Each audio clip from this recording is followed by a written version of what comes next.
Terry Kelly, current chair of the board, and as you know, I've been here forever. Okay.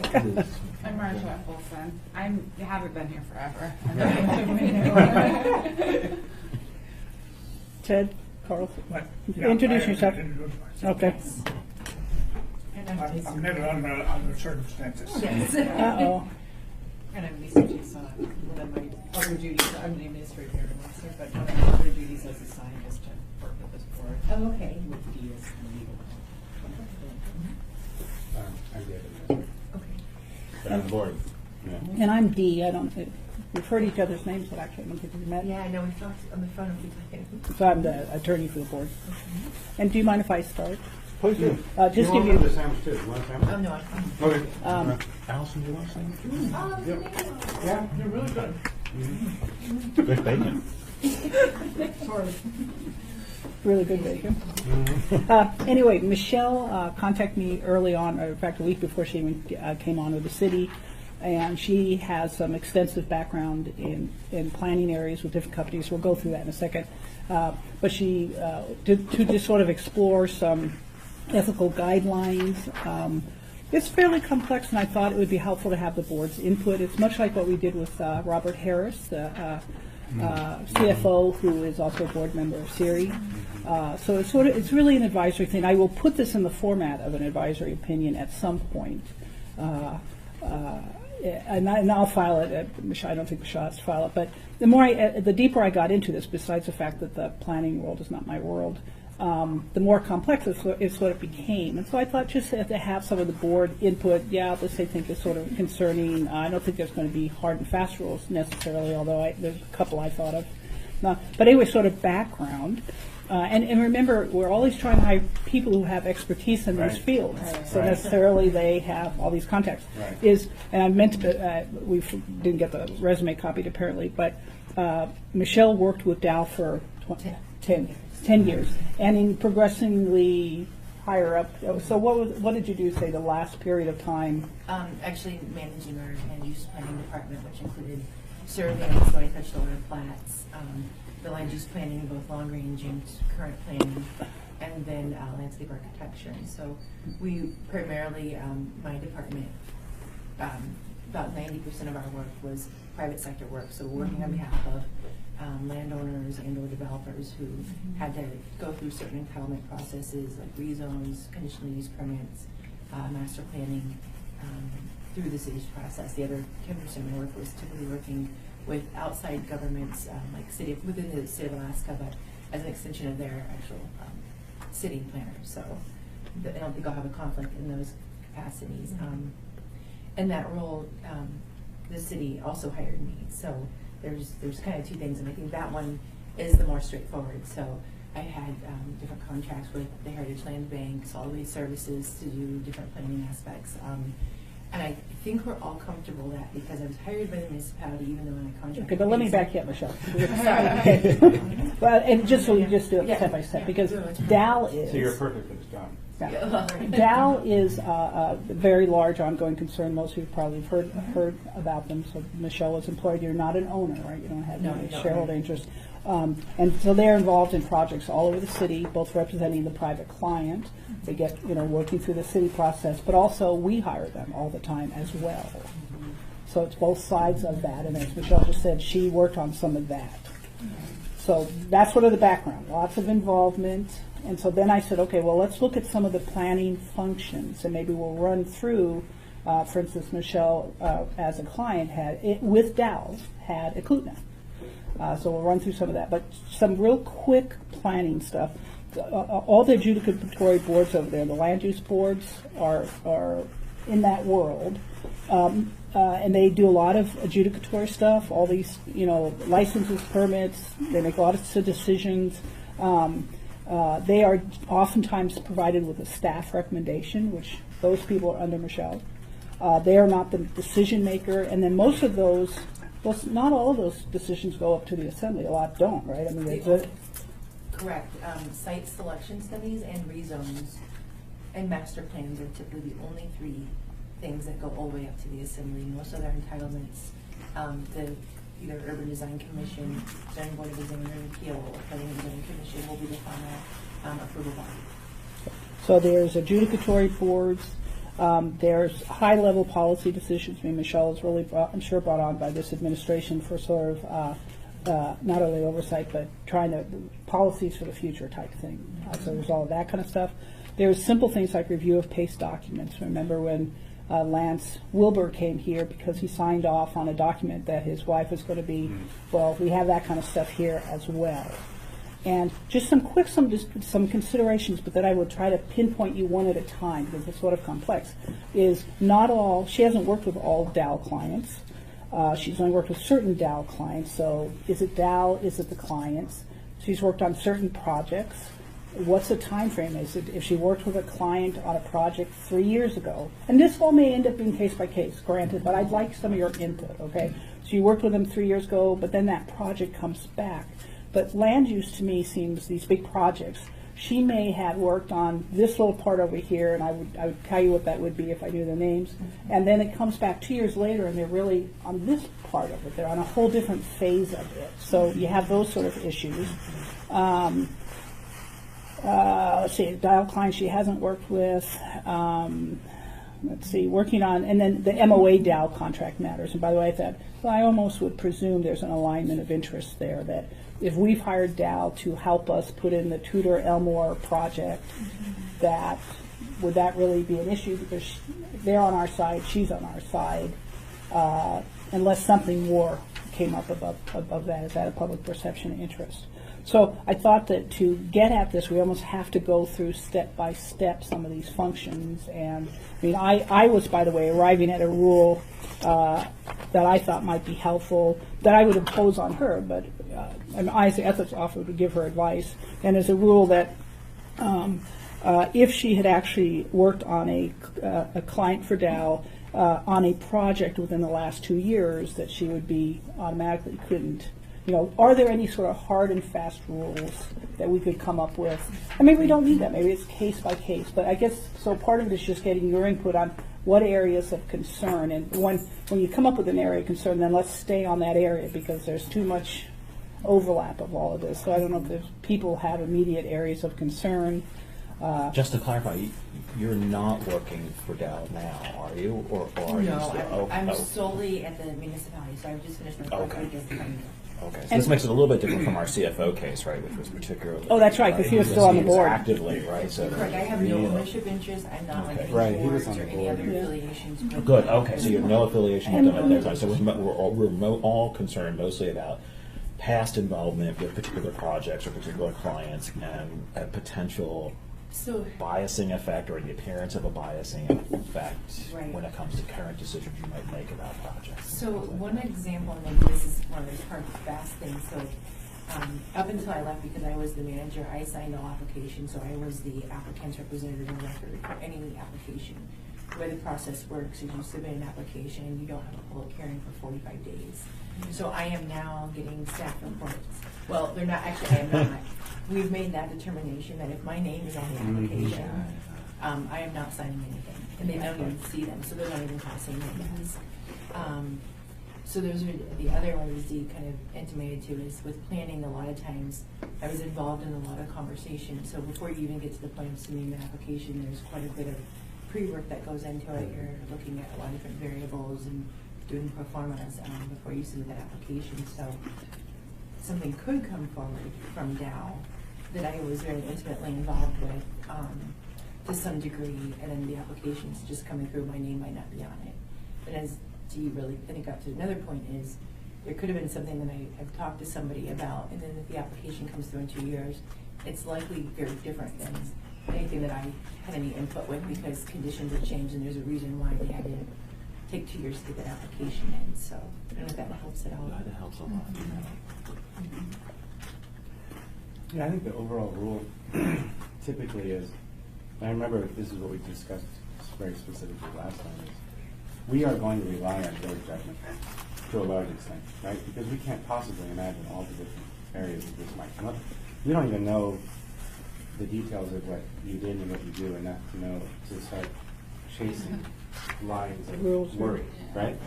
And so as long as you're aware of what kinds of work we do and the kinds of standards that we look for, Yeah. like the appearance of impropriety or any kind of, it's almost like we get two things, and we can either get a notice or like an advisory opinion. You can come to us and say, hey, what do you think about this? And we'll be happy to help you walk through the process and try to figure out what we think about it. Or it could come from someone else who thinks that there's some sort of impropriety going on. My suggestion would be it would be better to come from you than from someone else, right? So that's one thing to keep in mind when you're going at a certain issue and trying to figure out whether you should remove yourself or not. Okay. But other than that, I remember basically we appreciate your expertise in the area, and we also rely on your own judgment because you know it better than all of us. Okay. And we recognize that, right? I mean, it's a balancing. Yeah. Because we love to have people with your kinds of experience and expertise in the positions that end up kind of overlapping with each other. Yeah. Does that make sense? They keep coming back from where your private sector. So that's all I had to add at this point. Yeah, I mean, I think you've hit the one, certainly the one where you are the official sign or of the application. Like you can't be, and again, and that's just public appearance alone, right? And it's like, I mean, so remember, like one of the standards, it's a little bit vague, right? But is like, acting in ways that do not diminish public trust, right? And so that's a little bit of a broader standard than these specific ones we have for substantial interest. And so even in cases like that, where you say, well, I could be completely impartial, the fact that you've been signed off, that's too much, right? And then, I would say, like the standard I think that you cited earlier is sort of like, work that you've been intimately involved with, right? And then again, I think that's David's point that at some point we're going to rely, we have no choice really but to rely on your own conscience and honesty, saying like, okay, this is a project that I was pretty intimately involved with, and I've got a connection with, even though I'm no longer officially on board with them. Okay. And in those kind of cases, if you have a fairly efficient, in these cases where you are the person who signed the application, what are you doing? So it's not coming to your desk. Do you have a deputy that is reviewing it then? Is that Yes. okay? So in my department, I have a current planning manager, long-range planning manager, and the AMATs or the transportation section. So if it's something specific to one of those three, then those managers will be the acting director on that specific case. So whoever has, most of these instances are going to involve the current planning because those are where the entitlement applications come through. So we've basically, just so that I could give staff some sort of direction, I've said that for at least the next year, anything that comes through with Dow, Dave Whitfield, who is the current planning manager, will be the acting director, and we'll sign those cases.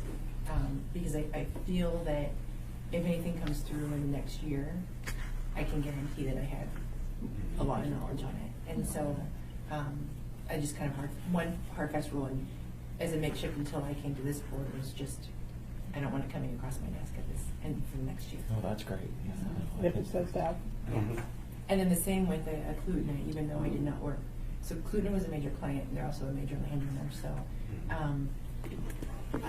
even if we don't do, Dow does not do residential subdivisions.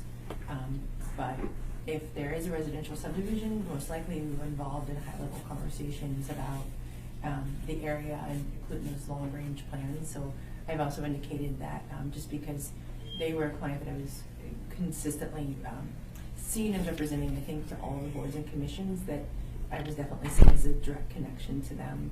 Then I've said that the same with them, no matter who's representing them, even if it's S4 group putting through the plat or somebody else, that I'd like to recuse myself.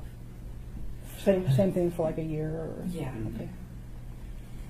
Yeah, I think that's also a good idea. And there, and I wonder, just a thought out loud, but because the other, like, what would be from a public trust perspective, sort of like what would be the two concerns? One, coming into this job, you have all these connections with various clients and projects that you might be seen as being predisposed to think about these projects in a particular kind of way, right? The other concern might be what happens when you exit this job, right? Yeah. And so if you have had long-term major clients like Cont'd, now are you going to go back to working for them in some sort of capacity? Okay. right? And so they're the worry, and we see this all the time in government, right? It's the Right. revolving door type problem, right? You go from Right. lobbyist to government regulator to lobbyist again, right? You know, it's Yeah. like, something like that. So that would be, and again, it's just thinking out loud, that would be the other concern that I might have for a major client that you've had is that, is there an expectation or the appearance that you'll wind up working with them again in the future? Okay. And might that predispose you to think about their requests and their applications in particular kind of ways? And so even if I know that there's a very low likelihood, just looking at perception. Well, the perception's important too, and I don't want to like raise the bar too high, because again, you're in one of those positions where if the bar is raised too high, then you can't work for us, and then the city suffers, right? Citizens suffer. That doesn't help the public interest at all. So it's just something to be mindful for, I guess. I mean, I Yeah, it can't. doesn't need to be a rule. Yeah, I wouldn't want to say as a rule, like you can never, even after 1 year, not work for something that a Klutna puts forward. But it is a worry. It certainly wouldn't be a violation of the code, I don't think, but in terms of like thinking about the spirit of the code of like preserving public trust, it would be something to at least be, I think the 1 year rule for them is a great idea. And then after 1 year, there's concern, but. And if it ever really is an issue, then just ask us. Yeah. We're happy to help. I mean, it's easy. Or ask Dee, and then she can figure out Well, whether it needs to come to us or not. And it might be a case by case. I mean, it could be, you Yeah. you can imagine all sorts of things that a Klutna applies for that it's just not that big a deal. Exactly. And then you could imagine blockbuster kind of things where it's Right. like, oh wow, and she used to be their representative, and I wonder if she's probably working with them after she leaves and Yeah. stuff. Yeah. And then you could create, oh man, now you start getting the clouding of public opinion. So they're like, wow, what's going on here with this position? So I think there is to some degree a case by case sensitivity to it. I can imagine most cases not being, a concern, but I could also imagine at least cases that would be. Ted? Did you ever go before the planning board? The planning board, Yep. planning and zoning, multiple times. Okay. I think that would be a conflict in your part if they came up again. If the matter came up, In other words, I think I know, can I give you yeah, go ahead. the Chidiac area master Right. plan? So that one was denied, Mhm. but if it ever came back up because of my involvement, Right. I think that's. Then you would, yeah, that's what I mean. Yeah. And, the 1 year, what if it, really that doesn't, it depends on the project. For instance, that rezone in Hillside right now, I mean, I don't know if Dow is, I was not involved in that. no, I don't know if Dow is involved. Was Dow involved? No, it was not. Okay, but if a project like that, where there's so much public comment in this, and I mean, there's two sides really fighting about it, and if you were to take it, if Dow was involved in it, and you signed off on something like that, that would, it wouldn't matter if it was a year, 2 years, 10 years down the road. That's a good point. You know what I mean? I mean, if something where the public is really involved, that we would expect you to say, hey, you sign off on this one. Yeah. This sort of thing, but, with your discretion, I don't have a problem with that at all. And, but, like if one of the ones you did go there and come back, and it comes back, then, No time limit on it. yeah, Just- there's no time. Yeah. Yeah. there's just another point out when you're Yeah. finished. I was going to say, and one of the other issues was, say, meetings, just high-level policy meetings, because this administration is going to do work with Klutna, undoubtedly. Mm-hmm. In my mind, she's not precluded from those high policy meetings. In fact, that's why she's been hired, that doesn't present the conflict. And why I bring that up, Terry, is because I was saying to Michelle this morning that generally when you're conflicted, you leave the room kind of thing. But she's being hired because she has those concepts. So to me, that doesn't apply at the high-level strategy thinking level at all. And I just want to run that through the board if they had any feelings about that. Like you had some type of, was the meeting this morning a good example of that? I can't remember. Well, not this morning, but one that I was asked to hold. So on that note, I think we've decided that like Chris Judy and or the mayor would probably be, if it's that high level, they would probably be involved. If there was any decision making, it would come from one of them. I might be involved. I think the meeting that you're referencing is so Tim Potter, who I worked with for 10 years at Dow. If Tim Potter was sitting here, it'd be no. I know. Well, he wasn't asked to do the job. He had asked, me if he had grabbed me a assembly meeting and there was a high level project that he just wanted to talk about with me and the traffic engineer, and had asked if we could have a meeting. I've not set that meeting up, and I was asking Dee, because there's no decision being made. I think it's a high level conversation there that Dow has a client who has a property that's having a problem with trespass and stolen vehicles. So they want to have a high level conversation about site design changes. So they want to bring me in and the traffic engineering.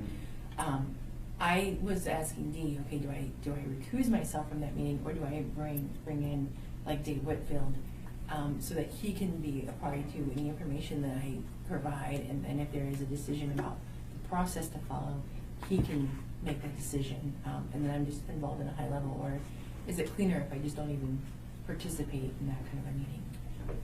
I would think participation. The reason you were hired was because of your. That's right. Yeah. So, I It's a don't, good thing, it's a good problem. I don't see any problem with that myself. As long as you're giving your opinion,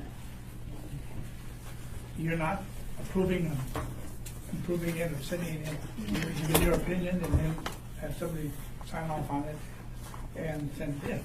But you shouldn't be afraid to give your opinion because of your expertise, because that's why you were hired. Yeah. So, but just excuse yourself from ever going before the board, this sort of thing, and,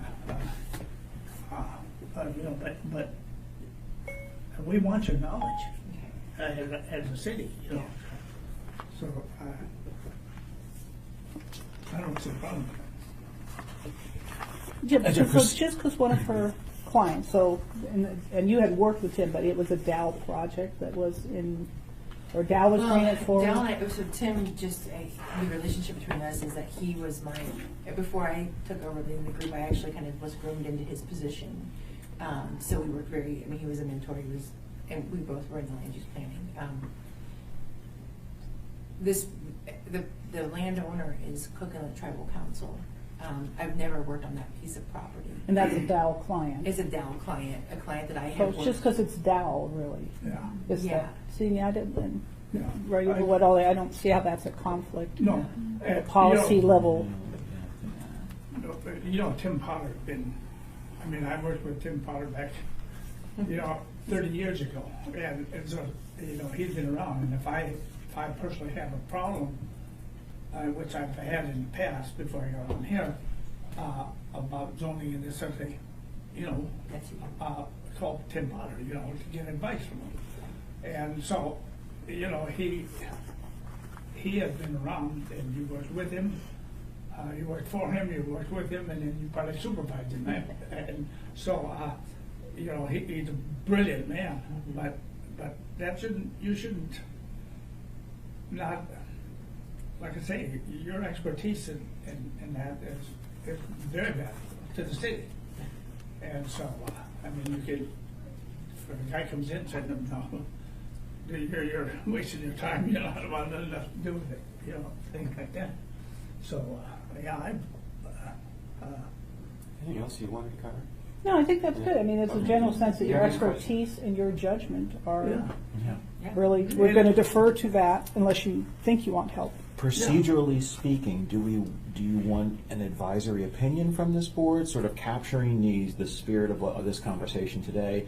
Again, that would protect you. That would offer protection for you, right? So if someone were to file a violation, notice a violation, say, "Hey, she had this conflict. She didn't," you would be protected in the sense of, "Oh no, I've already gone to the board, and this is the opinion that they offered." Did we write one last time? For Robert, yes. Yeah, we did. As I recall, probably we did. borrowed from that one. Well, we did, very lengthy, now that I think, if I remember. Yeah, I think, and in part, I think, part of that was also for the public trust thing, right? I mean, this would be a public document, right, and so, we could scrub it and make it generic if you wanted to keep it confidential, but it would be public in the sense of like, and I think it would be nice to sort of like, look, I'm being upfront, I have this planning history, and I have these connections, I have, I'm ahead of the curve ethically. I've gone to the board already. These are the principles that the board, intimate connection, places where I've had an explicit, where I'm the signee on the application, but this high level stuff, free to speak my opinion and offer my expertise to the city, all that could be laid out in the opinion. That's good for the public to see, and then if there is ever a problem or someone that kind of accuses you of having a particular conflict, you would have immunity, and at least where it's covered by that opinion, say, look, I've already gone to the board, and this is what we agreed would be an acceptable way of proceeding. I think that would be nice to have a written Okay. opinion, yeah. If that's not a lot of, I would like that. Oh, no, David will just whip it right Okay. up, and so. I had volunteers and stuff. Well, It would be nice guidance too for the administration for future high-level appointees. yeah. Right. And, if she thinks she might have one, she should call you. Yeah. And then if you not sure, it's like, you'd come to the board with it. Well, And we would decide. And see, I really appreciate that I came here because I was thinking a little bit stricter and a little bit more black and white, and I actually totally agree with the philosophy here. I mean, that's why you have people who have this type of expertise. So I appreciate that input because I was going down a different path. Yeah. And I appreciate it because I feel much more, I know I'm being held under a bit of a microscope, and, I just want to make sure that it's clear that I am exercising good judgment and non-biased, so. Well, that's right, and again, I think it's where like sort of being ahead of the curve procedurally is really nice, right? So that, like I've already gone to the ethics, I've already gone to the ethics board. So, and then again, in terms of like public trust, Yeah. I think that's great. That shows like, look, I'm not trying to like slip through the cracks here or stay under the radar, and so I'm totally upfront about this. And again, I mean, like one person's expertise is another person's conflict of interest, right? In some fields, there's no way of developing expertise without having a lot of connections Right. to, various entities throughout the city. And then you're just one, like the CFO situation, the city would be significantly impoverished if we didn't pick anyone for these kinds of positions who didn't have those connections. Right, So, okay. Very good. well, good. Any other questions? No? Okay. Well, thanks for making the time to come Yeah. down and Thanks talk for to us. putting me on your agenda. I know it looks like you have a full one, so. It just looks that way, which is. Well, thank you, Michelle. Yeah, thanks. Terry will get right on that. Okay. All right, we'll get something back to you very quickly. Okay. Thank you, guys. Bye. Thanks.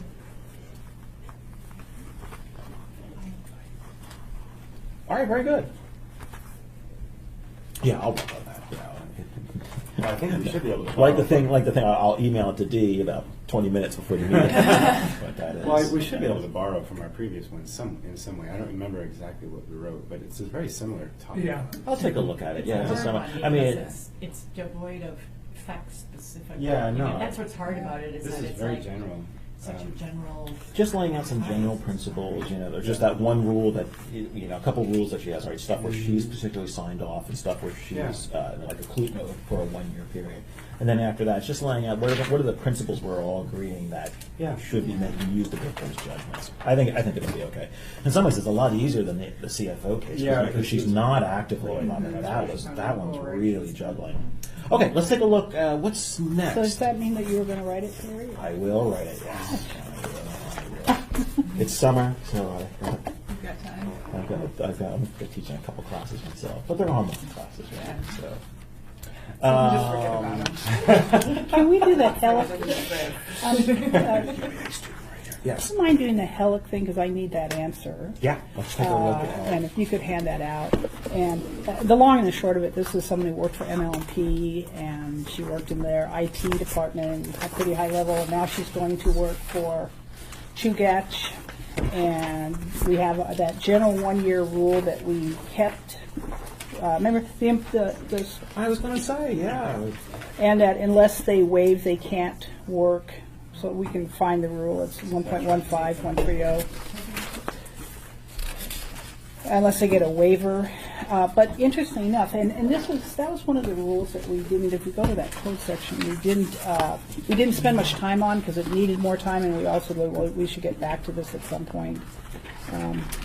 So it's 1.15.130, and it's a general 1 year rule. Employee leaves municipal service may not for 1 year, represented by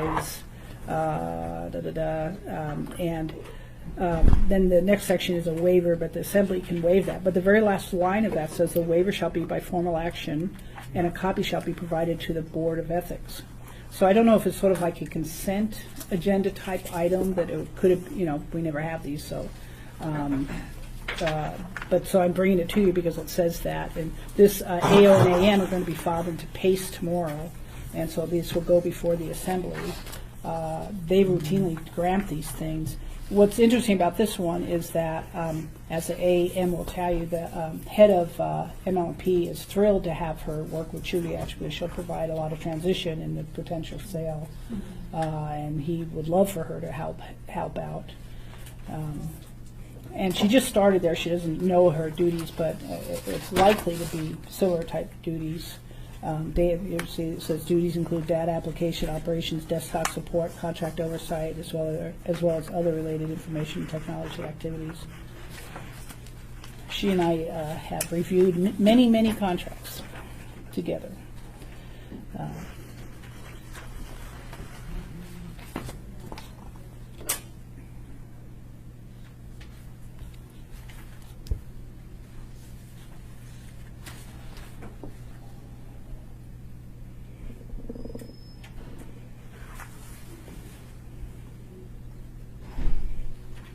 And so this is the one where the head of MLMP, Mark Johnston, is available by phone if we had any questions.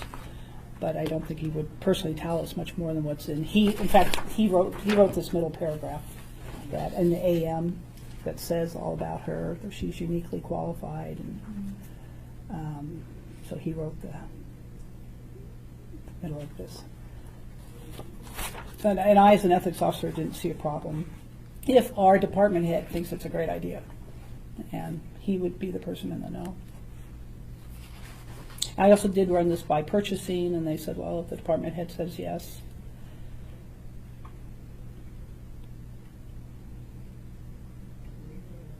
And remember, I think this is a rule where I think the real reason for this was, this says that if you go work for someone else, you can't work on our stuff. But it was really aimed at keeping those other companies from taking our key employees, because if they go over there, they can't work on MOA stuff. It was really, I think, aimed at that initially, and that's why purchasing is a little bit protective about this type of stuff, because otherwise everybody has an incentive to go work for the other guy, make more money.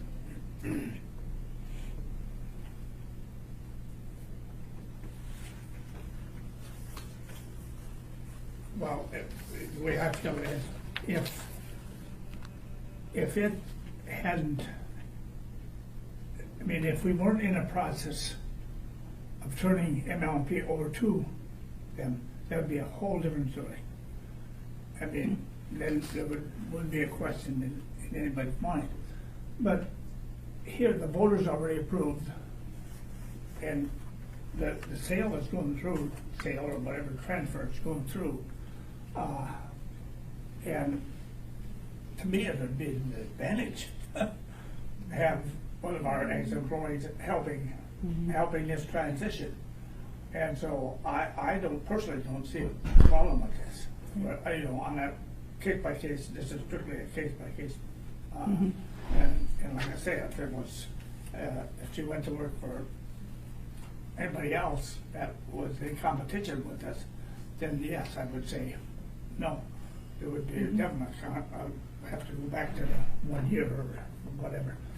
So, being this is in progress right now, the transition is in progress, I don't foresee a problem.